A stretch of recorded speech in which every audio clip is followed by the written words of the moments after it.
Hello, everybody, and welcome to Two Goals. I'm Maria Laura, And I'm Katia. and we're doing things a bit differently this time.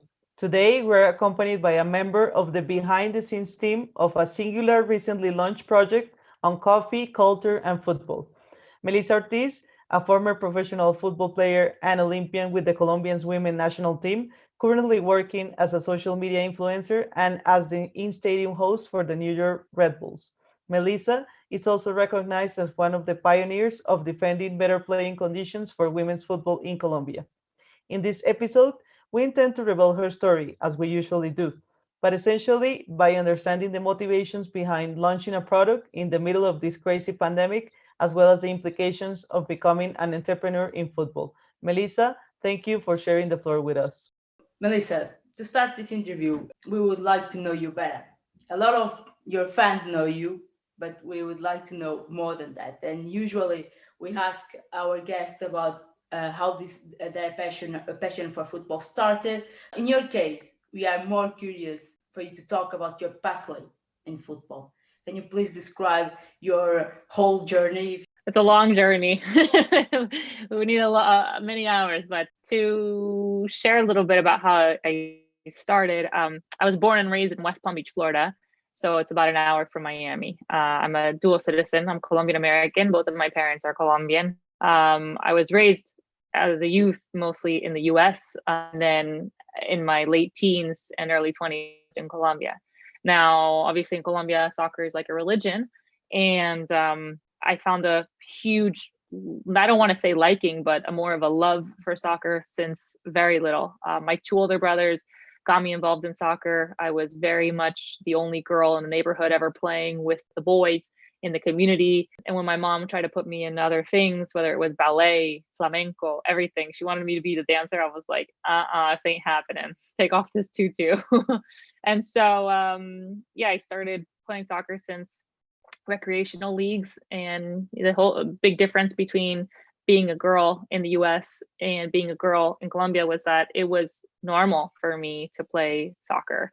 It was normal for my parents to put me in youth sports. And there was some backlash from my grandparents, well, mostly my grandpa at first, kind of like, what is she doing playing soccer? But then quickly he started seeing, his granddaughter playing soccer and crushing it. And he was just so happy every time he would come to see me play. So that's how it all started. And then, I really just put a lot of time into training, dedicated a lot of my life, obviously, to just trying to get better. And I excelled, especially in high school.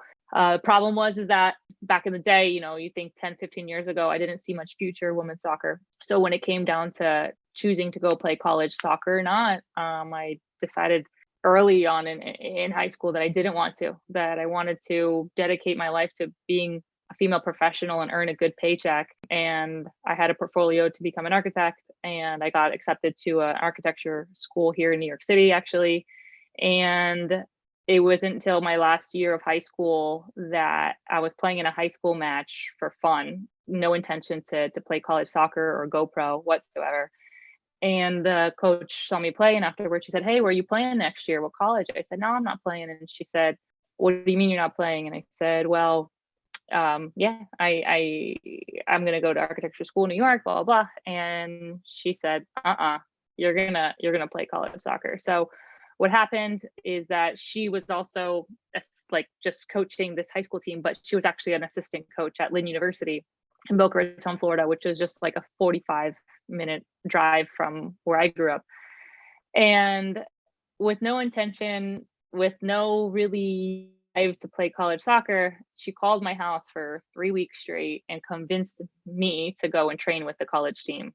So I went and, did really well in this training. And my mom sat down with her and they talked about scholarship. And it actually came down to that. My mom was just like, "Melly, think about this decision.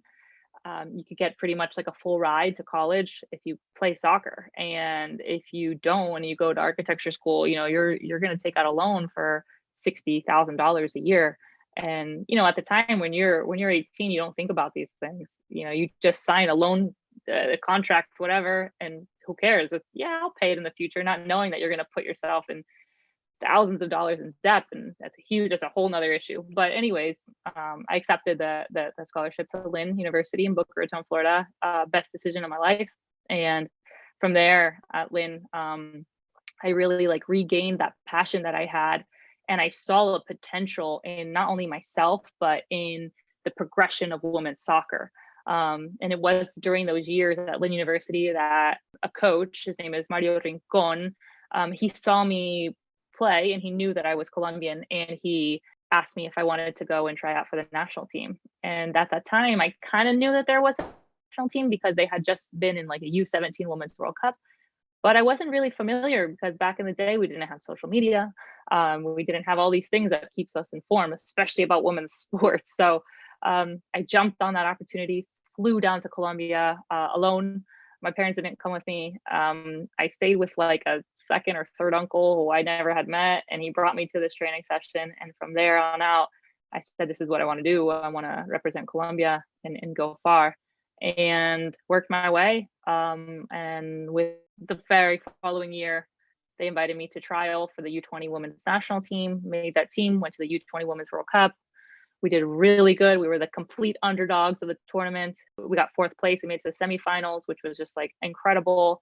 Then went back to college, finished up, my undergrad. I also got my master's in my fourth year in marketing. And then I wanted to go play pro. So that's what I did. When I played a season in Iceland, I was in NWSL for a very quick minute, not long, wasn't the best experience personally. But then after that, I went down to Colombia and played with the national team, dedicated to the national team. And we went to, the Olympics, Copa America, Juegos Centroamericanos, bunch of tournaments. And my final thing on my bucket list with the national team was to play in the Women's World Cup, which I was on my way to do. I was in the peak of my career with plans afterwards to play pro in Japan and other places. And unfortunately, I tore my Achilles 5 days before that Women's World Cup, my debut. So, that's the risk about playing sports, and it happened, but made my way back to the team the following year after, was an alternate in the 2016 Rio Olympics. And then after that, I was just fed up with the way that our coaches and our federation was treating us and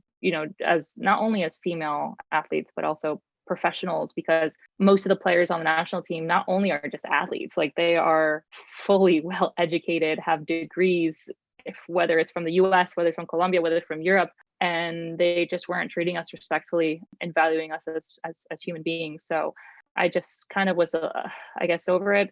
Didn't want to compete as much anymore. I lost that, and I wanted to focus on other things in my career. So that's what I did. I moved back to the US, eventually moved here to New York City. And then now I'm a content creator / on-camera host, a little bit of everything, now entrepreneur. So that is, I guess, a long / short tell-all story about the question you just asked me.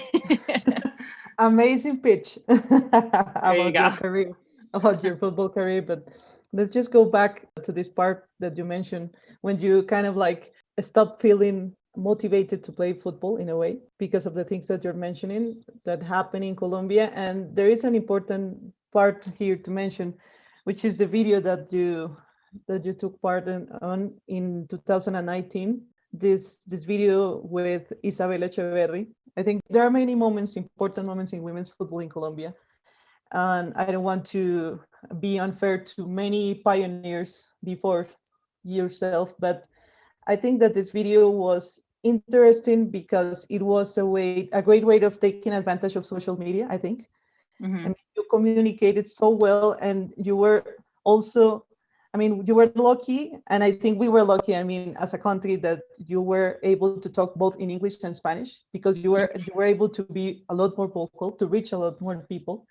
Yeah. And also you had this courage of, because I think in a way you were aware at the time that you were not going to play anymore for Colombia, I think. Correct me if I'm wrong, but I think you were. I was kind of more like 70%. I wasn't going to go back. Isa was more like 50-50, but knowing that chance of like, okay, we could get called back, we put it all on the line. And we even said it to each other right before recording that video. We literally said it to each other.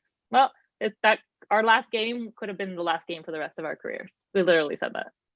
Right. That's crazy. That's crazy. But can you please describe that moment? I mean, why did you? I mean, you just mentioned that you were done with being treated like that, like unequally. But also, how do you think things have changed from that moment till today?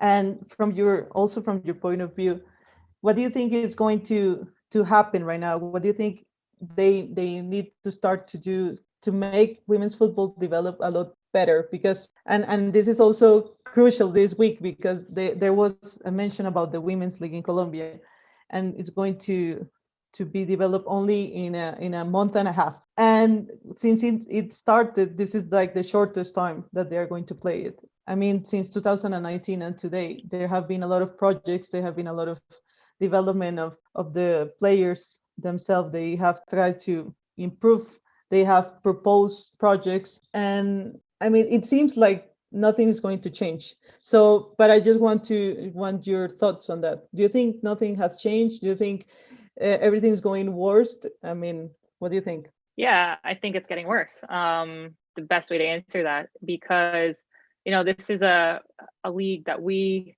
had begun to speak about, my gosh, since like 2011, 2012. And then in 2017 is 2018. I'm trying to think back. This past 2020 has just killed my calendar. Is when the launch of the actual league started, and I went down the very end of that league to take part, to play, because it wasn't anything about money, because I mean, we know that we weren't going to make that much money, but it was more of for the passion, and because it was something that we fought for to have this league, which is why me personally, I went down. I wanted to be a part of something great in the beginning of it. Now I mean, that first year was a success. Thinking back about the longevity of that season, how many months it lasted. And then, of course, the spectators, certain games didn't have many spectators. It's a brand new product. Think about a brand new product on a shelf. If you have a brand new product on a shelf in a supermarket, you got to position it right. You got to market it right. You got to promote it right. And that's not something that obviously the league did. Nobody did. And alone in the final, I think there were like 30 something thousand people in the stands. Why? Because of the connection and loyalty to the club that the fans had. Not because it's men's or women's football. It's because it's football, and it's because it's fandom. And imagine if that one final and the promotion and publicity it had prior to, if they do that throughout the season. So that first year is a success. Now, if we fast forward and look at where we're at today, and they just announced that the Colombian League is going to last a month and a half, starting this summer 2021, it's just like every year has been decreasing. Not only just how much time the season is going to last, and I don't even want to call it a season, it's more like a mini tournament, but also just in the support and the resources, economically as well. This takes an impact on the players. The players are employees. These players need to be paid, and they put things on hold in their own professional lives so that they could play and represent their clubs and fulfill their contracts. And when you sign a contract, and then all of a sudden a week later you find out that it's only going to be a month and a half long, it's just like, okay, what is my job going to tell me? So there's so many issues going on. That's something that many now leaders in the female football spectrum in Colombia are taking ownership of. And today there was a press release, like a official communication by all of the not all of them, but I want to say majority of the Colombian women's national team. So the players, including myself, posted about this communication, a press release, just stating that there needs to be more support. There needs to be more seriousness involved in creating this league. The league has an impact on the performance of the women's national team, and there needs to be investment from grassroots up.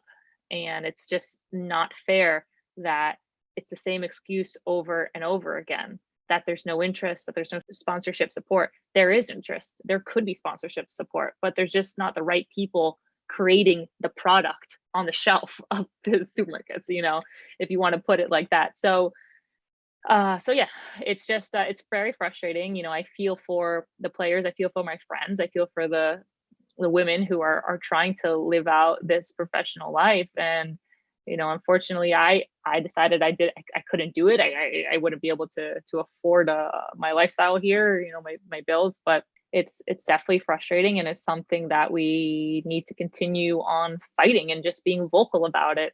One thing we learned is be vocal about it. We can't just keep our mouth shut anymore, because how they treat the men is very different to how they treat the women. Regarding to that, and taking in consideration the video Maria talked about, that special moment, what you did was raising your voice from what you're living, what you're living at the moment, what you felt, and now, as we can see, almost nothing changed. When we see some kind of situation like this around the world, let's go abroad. A man taking the same step, it's seen as raising a voice, but in another way. Something next day changes, or in the next hour, everybody's talking about. Mm-hmm. And in this case, I mean, I have to recognize that I know you through that video. And after it, Maria said, "Oh, you remember you saw this video?" And actually, I connected both things. But this was the only thing, as I'm Portuguese living in Switzerland, and this was the only thing that I was aware of women's football in Colombia. And I was aware because I like women's football. So if this was a man's thing, it would be another way. It doesn't matter if it is in Colombia or in another country. And unfortunately, we have a lot of these examples that women are not treated equally. And this is one of the different issues in women's football. And I can also give another example in a different way. And I would like to touch upon this issue after in this interview. But I mean, for example, in USA, it's a completely different perspective. They are asking for equal pay, but this is an issue that is we are talking about for years. Mm-hmm. They're asking for conditions for years, and we are, I think, in 2021, if I'm not wrong. So we hope someone acts. But I mean, over to in the Americas, if we look up the north, they are asking for equal payment, but more for the south, we are asking for conditions to play. And this is what makes me very afraid of the future. I'm sorry to say that. But actually, we have a lot of examples where women are not equally embraced in their professional and or personal environments, as we know. The women's football world, as we said, is one of the many examples where we are still struggling to be accepted and treated. So from your experiences as a player in the school and college, playing soccer, sorry to say football, but it is my word.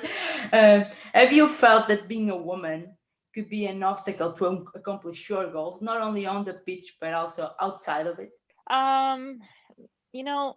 It depends. It's a great question. Maybe you could see it as an obstacle. I see it more as like a challenge, because obviously with obstacles, you have to take turns and go different routes and everything. With this challenge, it's kind of just like head on, straight on.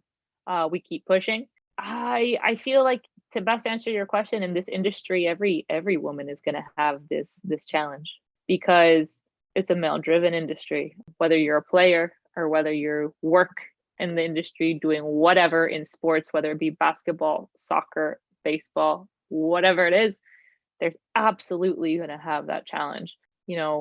As a player, you're not going to get treated equally as men do, obviously, whether it's the facilities, whether it's obviously by pay, whether it's just out of opportunities as well. Things are changing, though, for players, slowly but surely. So that is good to see. If you work in the industry, and I have also been able to live this type of experience off the pitch, you won't make as good as a paycheck as a male counterpart. And it's true. And you will definitely be, if you have an opinion about whatever it is, they won't take you seriously at first. It's like you have to prove yourself over and over and over and over again in order to get that respect back. And you're not expecting respect, because as human beings, we shall already respect each other. But it's just as passionate football loving people, you do feel that a hierarchy of men in the industry. Yeah, great answer. Let's fight. I just wanted to add something that I have been reading about recently. There are many, I mean, layers inside inequality as well. I mean, for example, we're here, we're lucky enough to have study, so maybe some of our opinions are at least heard more.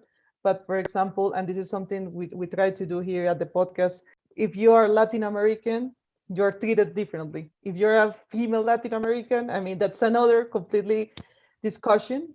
And that's the same, for example, in Portugal. I think it's not the same being Portuguese than being from Switzerland and being, I mean, we're all women and we're treated unequally in every space of our societies.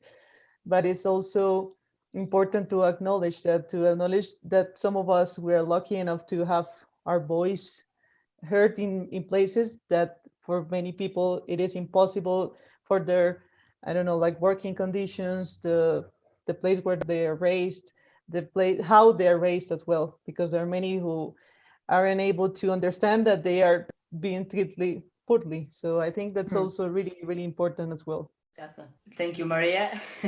Now we're closing a bit this chapter. We'll talk about Kickoff Coffee, your project, and it is your brand. So if we open your Instagram, you describe Kickoff Coffee as a top quality artisan roast coffee for soccer people by soccer people. And this already makes an impact. Makes an impact because, yeah, exactly. Because you know already what you're buying. And if you are a soccer person, you know you're buying the right product. It's exactly the feeling and the awareness that you spread. So can you please tell us everything behind the project, the mission, the vision, the values, and especially we are curious about it. Why launching it in the middle of the pandemic? Is this a must to have product that at least every soccer person should have or should buy? Absolutely. I mean, buy it now. Yeah, no, I appreciate that question. Kickoff Coffee Company was launched literally 3 weeks ago as of this week. So mid-January, I think the second week of January.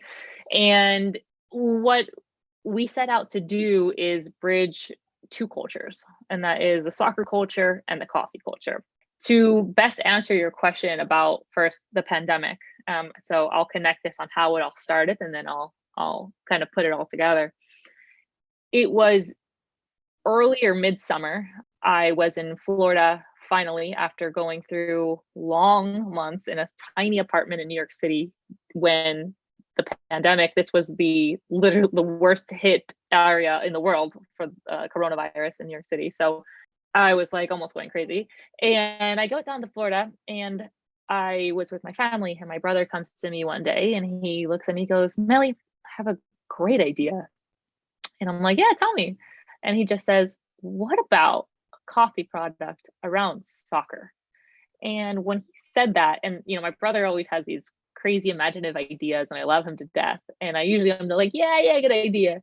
And when he said this idea to me, I literally looked him in the eyes and just was like in this blank stare.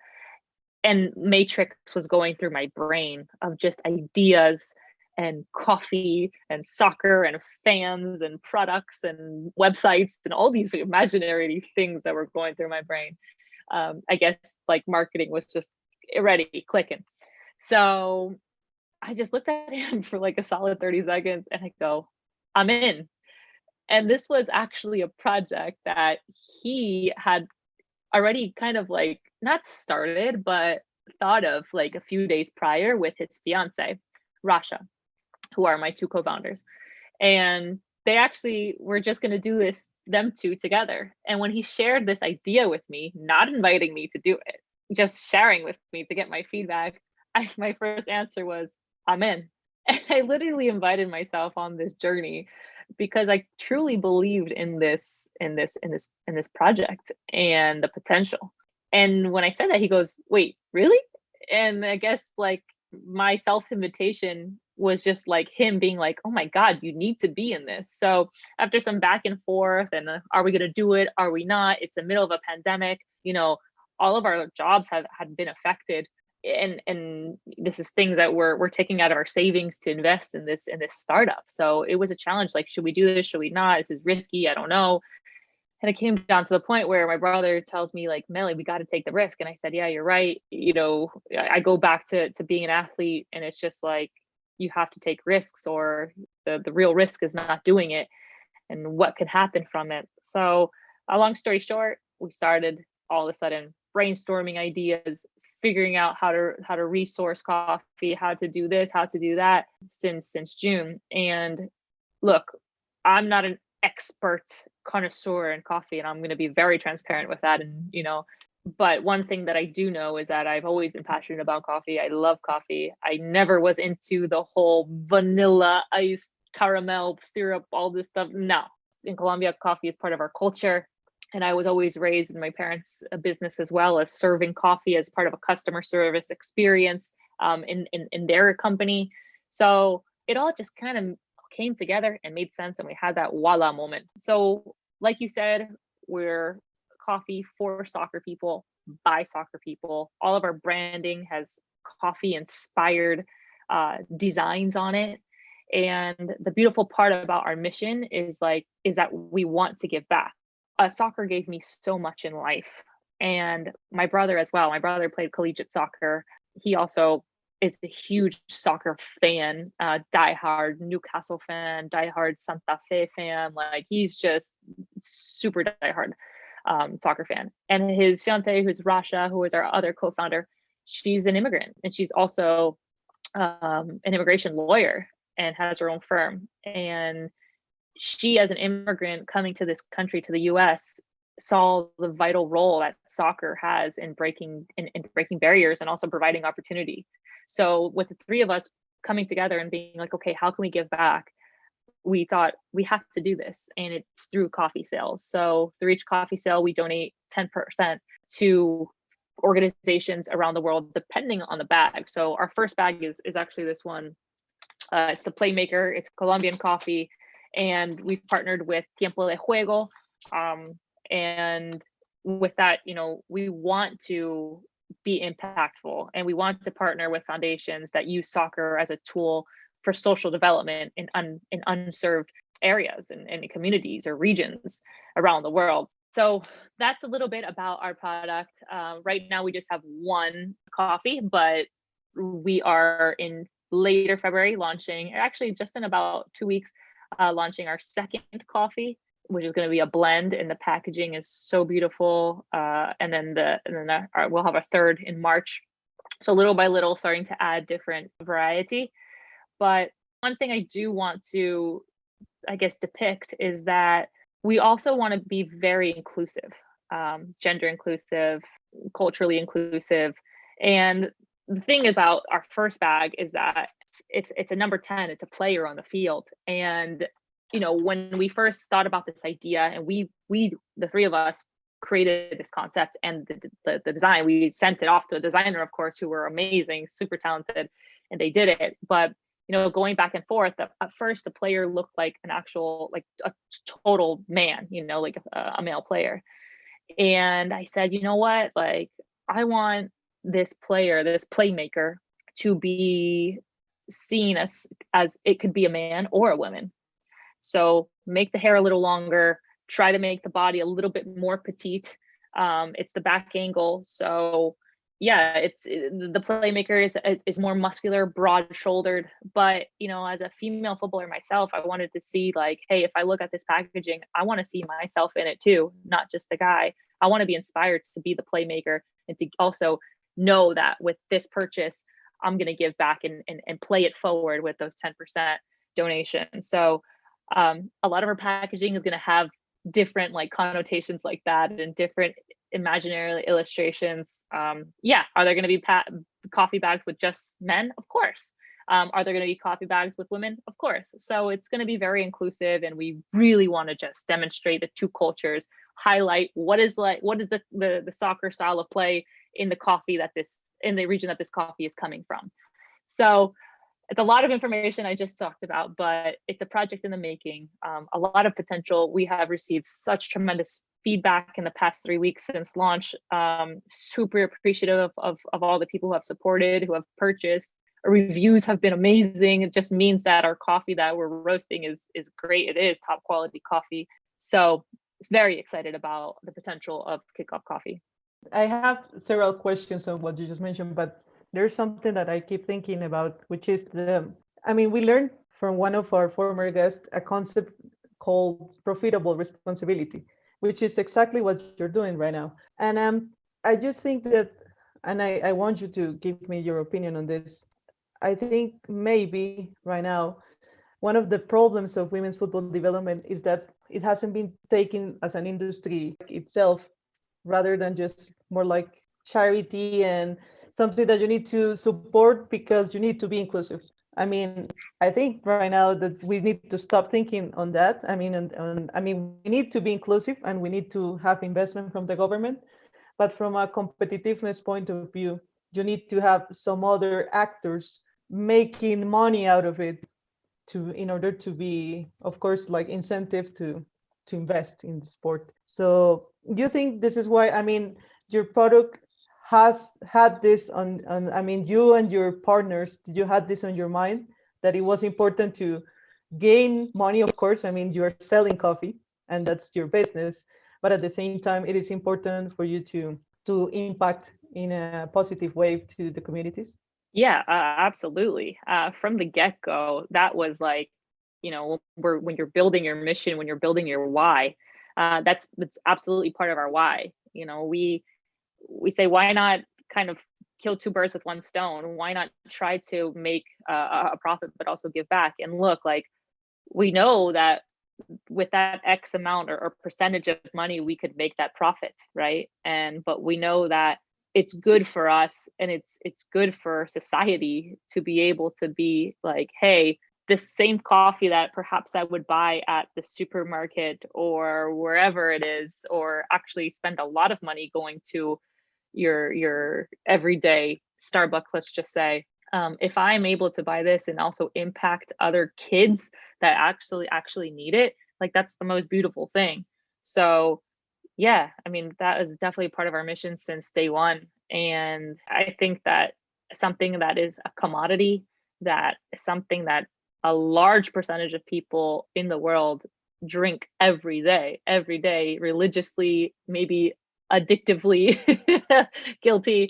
Yeah, it's great to see that part of your everyday ritual is not just about just the drink itself, the coffee. It's more than that. It goes the coffee and the soccer around it, and knowing that you're part of a community of other soccer loving people who are drinking the same coffee, but at the same time knowing that that sip of coffee that you're enjoying is actually helping kids who need soccer as a way to have these social tools to be able to understand life and society and to be able to get ahead and see other opportunities. Exactly.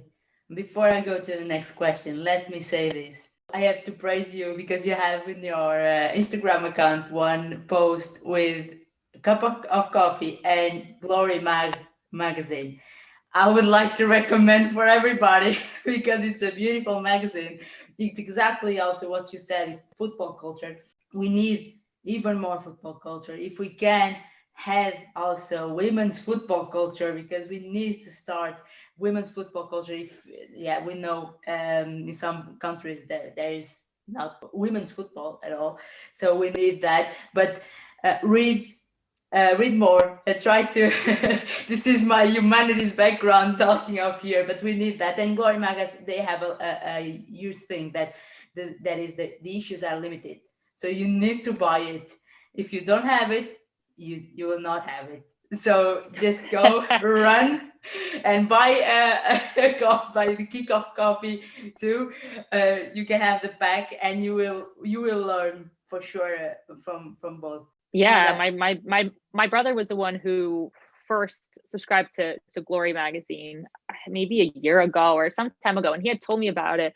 but he's a huge Glory magazine fanatic. And when he posted that the other day, he got a lot of responses because Glory magazine, honestly, just like what you said, you have to buy it. As soon as I saw like the issues, and of course I see my brothers, it's so cool. And the thing that we like about most is it tells football culture, but also like stories behind it. So they profile certain fans or soccer players, etc., around the world.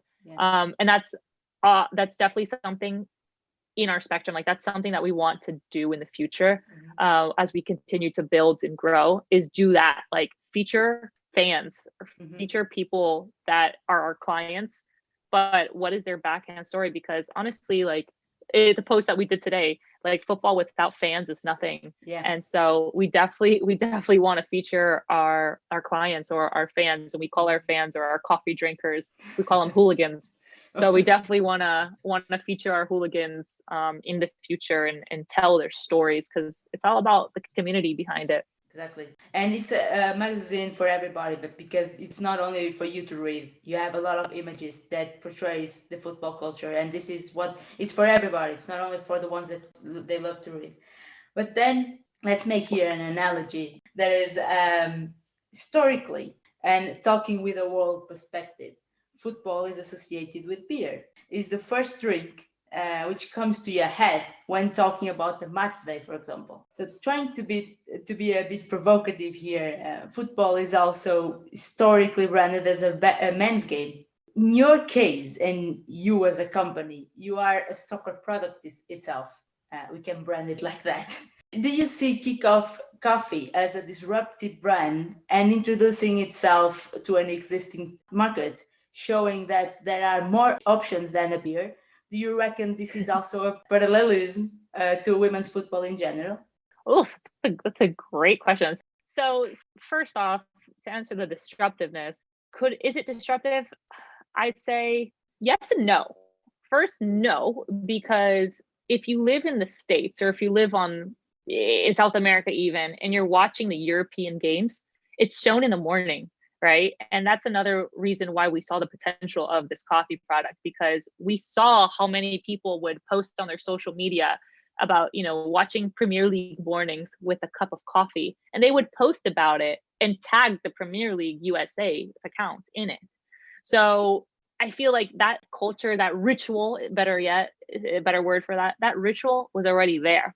In terms of the product itself, I think it could be disruptive, meaning like, I haven't seen an actual coffee product centered around soccer. I honestly haven't. And just marketed like what is our slogan, coffee for soccer people by soccer people. So in that way, yes. Now, around women's football, that's a really great point that you make. I never saw it that way, to be completely honest with you, because I don't want that line.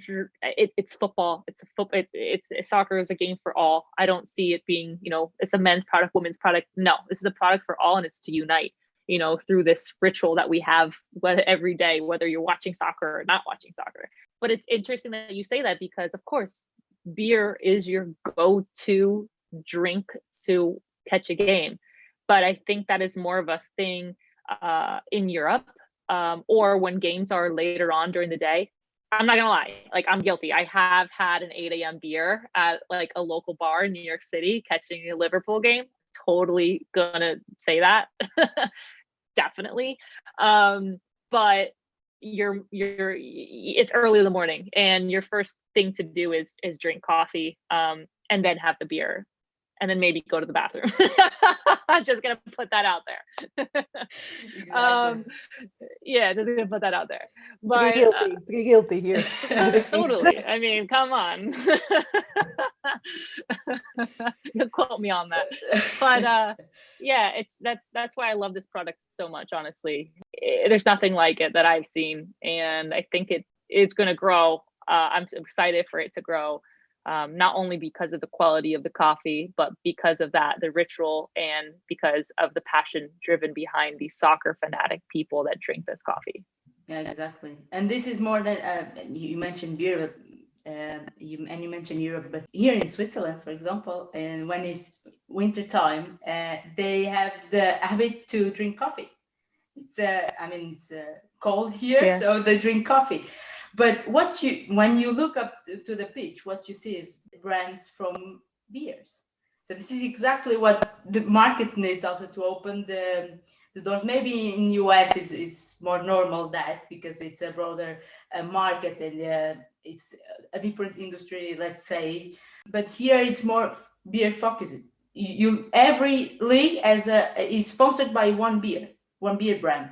So I think we can also look to the other products there. Of course, we have refrigerants too, but I don't reckon any coffee. I mean, I have to say this, for example, Starbucks just had an agreement with Rain, right? I think with a Yes. women's Yes. football team. So why not? Yes. Go for it. So you have Exactly. Yeah. Kickoff Coffee. You can have some partnership with the NWSL team. I don't know. It's going to happen. No, it's going to happen. We It's going hope to so. happen. I promise you that. It will happen. No, it's funny that you say that because when I saw that announcement, the Starbucks and Olympic Rain partnership, I literally tweeted, "I'm manifesting this. Like Kickoff Coffee will have an NWSL partnership, and I'm at some point." But yes, beer is the more normal partnership between football clubs or whatever sports club, sports team in the world. But there are, I feel like the sport is getting more involved into the coffee scene because they see, obviously, coffee is a huge commodity and it's part of everyday lives. I think Liverpool definitely has sponsorship. I can't remember if it's Lavazza or who it was. I see it on the billboard sometimes. It is Lavazza. Okay. So I remember seeing that earlier this season, that partnership there. Inter Miami and the MLS has a partnership with Dunkin' Donuts. So it's definitely there. It's just it'll happen. I promise you that. We hope so. We are here waiting. It's recorded. Yeah, exactly. Yeah. Now, granted, we don't have the budget for sponsorship yet, but in the future we will. And we don't have shops as of now. This is direct to consumer e-commerce only, which plays in favor, of course, of respecting pandemic and the toll that the pandemic has taken on shops and restaurants and coffee shops. So right now, just direct to consumer online, and then hopefully in the future, maybe have that opportunity to have little shops, coffee shops. It'd be really, really cool. Yeah, absolutely. Melissa, now we've been talking about your personal and professional pathway. You're a business owner. Therefore, in your case, you're an entrepreneur. So here is the $1 million question. What do you need to become an entrepreneur? Do you see yourself as a courageous person? What advice you give to our audience on starting their own business? Okay. I feel like you need to have passion and courage and guts. And I feel like you don't necessarily, yes, it's important to have, funding, but you don't necessarily need that, honestly, because I come from a family of entrepreneurs. My parents, both who immigrated from Colombia to the US in their younger years, my dad was a high school dropout and he was a mechanic, and he started his own business with $1,500, literally. This is almost 40 years ago, but that was still pennies in the US. And he started, with a hand pumper or lift. He started working on cars, and my mom hustled with 2 jobs, one being a nurse and 2 helping him grow the business to create what they have now.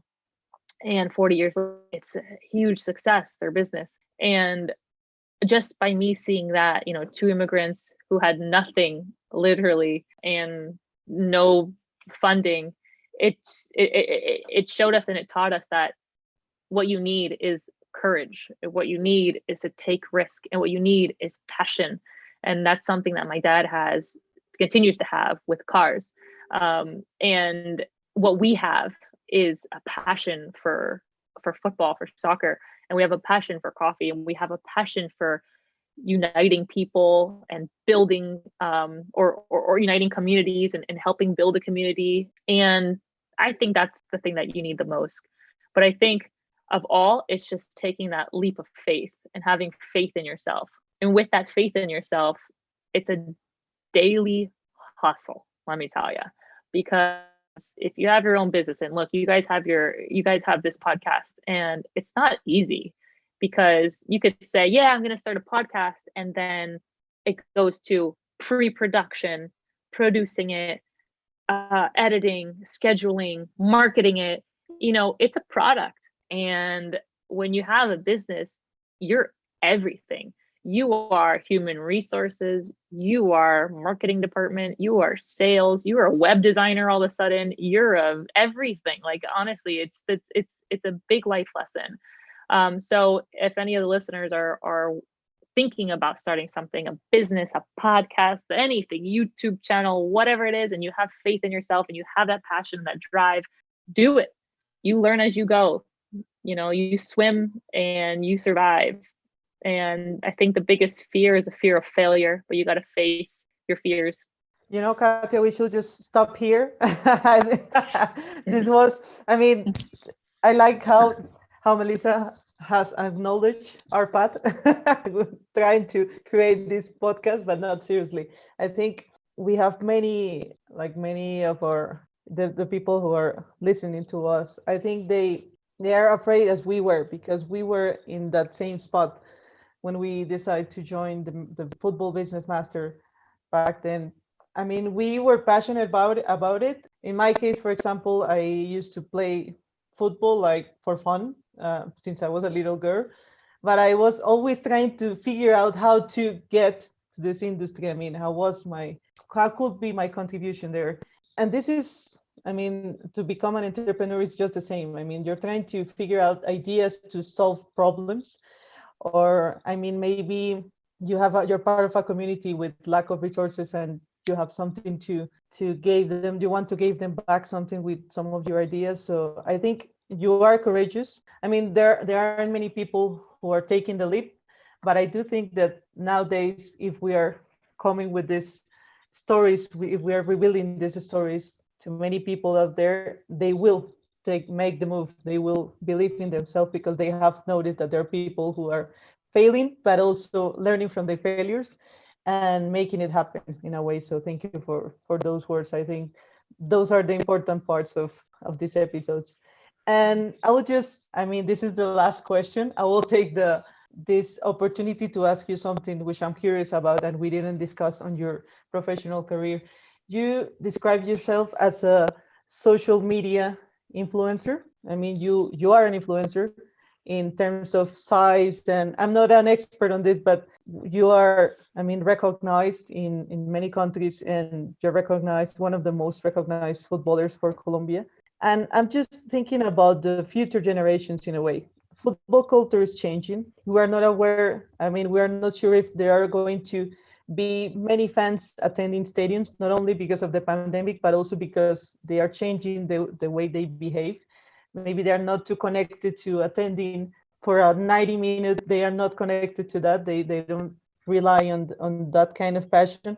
What do you think is going to be the role of social media in the future? Using the example of football, do you think these generations, they will use it wisely to construct another different kind of culture? Do you think maybe they will end up, maybe they need more ways to connect, to keep going to stadiums, to keep attending live spectacles? What do you think is going to happen from your point of view? What is already happening? And even for your product, do you think, because you need for people to be connected to football culture to have your coffee? What do you think? Yeah. You already see a huge progression in the way social media has played a role in the growth of soccer, and the growth, especially in women's soccer. So, for instance, in Europe and in South America, soccer is already the first sport to go to, the first sport to play when you're younger. And it's also a religion. It's more than soccer. And in the US, where I've seen a huge impact is the growth of this sport, because it's not the first sport that you play in the American culture. You play football, American football, basketball, baseball, and soccer. But as of recent statistics, you see football climbing that, soccer climbing that ladder and gaining this popularity. And it's because, one, of studies against American football and CTE, the brain injuries, but also because soccer is just growing tremendously. It's being watched more on television. It's being seen more on social media. And likewise, as much as it's growing, there are its risks. And what I've seen as, I guess, what I'm branded as, not, I guess, I was a player and now like a social media influencer. And I say that out of respect for my own name and branding, because there's people that are like, oh, another influencer. But I say it more because what do brands and companies look for? Influencers. So if I brand myself and market myself an influencer, then I'm going to get, these branded collaborations. So I do, in my few years as a soccer niched social media influencer, I also have seen the way that it has grown in the soccer niche, meaning there's so many more influencers now in the soccer space. When I first started a few years ago, you take away freestylers like Lisa Freestyle, a bunch of other freestylers who are incredibly talented. There was not really like another soccer female influencer, like whether it was covering soccer or showing soccer drills, there really wasn't. And actually me and Isabella Echeverri were one of the first two who were just like, there's nobody else doing it, we got to do it. And we started creating videos together. She went on to continue playing. She's younger than me. And I kept at it. Now, I do see though that I hope this doesn't happen, that youth players don't put as much importance in that social media, like creating content. A lot of hours go behind creating content. And I would prefer, if I had a child, whether girl or boy, that they put hours into perfecting their sport rather than perfecting the video. You know what I mean? So, and that's something that we're going to see happen. And you see that with some youth players too. But at the same time, if they play their cards right, and if people play their cards right, you can use social media as an opportunity to gain exposure, to build your brand, to be seen, to get scouted. And the beautiful thing about it is actually a good friend of mine, her name is Vicky. She started Gloria Football, and it's a social media app for soccer, and I'm part of that as a mini investor in Gloria, and proud to say so, because it's something that I see a lot of potential in, not just as a content creator in the app, but also to be scouted and to provide opportunity for players around the world to be seen. So just before Katia, I just I was wanted about to say the same. Yeah, we already interviewed Vicky. So we are talking to the right people. That's good to know. So if you want to know more about it, go to episode 22. You listen everything about it, because she told us a lot there. And exactly as you said, we need also to take advantage of social media in any way, and especially in women's football, because social media is visibility, and this is what we need around the world, is visibility, to be aware of everything, the game inside the pitch and outside of it. So it's our advice, I think, from the three of us. Absolutely. Absolutely. I'll give you another example. 3 years ago, there wasn't many female footballers that had a good following and were getting branded deals. And let's flip the switch real quick. Let's speak business and speak influencer potential. You have a good following, you're going to get good brands, respectable brands that will pay you to represent their company through Instagram posts, through TikTok, through whatever it is, whatever platform. And that's just an opportunity, not only as financially, but it's also an opportunity to keep growing and to network with people and to grow from one brand to another brand. And it's all part of, your resume. So what I've learned in the past few years of working with large brands, from Nike to Pepsi to BMW, whatever, a long list of great brands that I'm completely grateful for, it was all because of social media. And it was all because of being consistent and posting regularly look, it's not because I'm an Olympic athlete or, former professional soccer player. Does it help? Yes. But, when I first started posting, I didn't have this huge, like following.